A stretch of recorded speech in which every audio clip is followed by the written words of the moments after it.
baadiyyaa lakkoofsa 256 muraa 2016.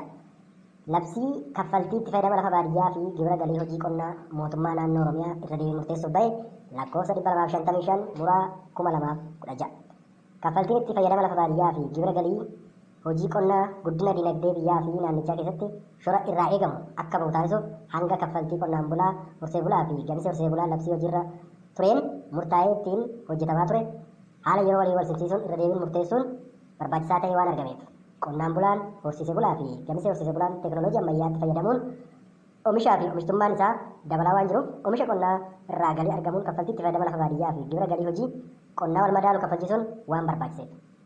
Kaffaltiin itti fayyadama lafa baadiyyaa fi gibira galii hojii qonnaa bal'ina lafaa haala oomishaa fi gosa oomishaa yookiin baay'inaa fi gosa beeyladaa irratti hundaa'uun karaa haqa qabeessa ta'een yeroo seeran daanga'e keessatti akka sassaabamu sirna iftoomina qabu diriirsuun barbaachisaa waan ta'eef aangoo fi hojii qaamolee sassaabbii kaffaltii itti fayyadama lafa baadiyyaa fi gibira galii hojii qonnaa keessatti gahee qaban haala iftoominaa fi itti gaafatamummaa mirkaneessuun danda'amuun tumuun waan barbaachiseef akkaataa heera mootummaa naannoo Oromiyaa fooyya'ee bahe labsii lakkoofsa 46 bara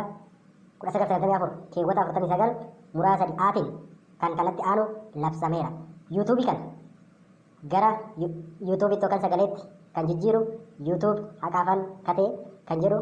laayik sheer yoo gootan keeyyatoota as keessatti tumaman xaalayaa guyyaa 24 ji'a 7 bara 2016 barreeffame kan wal qabate haala labsii kaffaltii itti fayyadama lafa baadiyyaa fi gibira galii hojii qonnaa naannoo Oromiyaa lakkoofsa 255 bara 2016 kan jedhee waamamu keeyyata tokko kaasee haga dhumaa jiru tumaalee jiran sagalee fi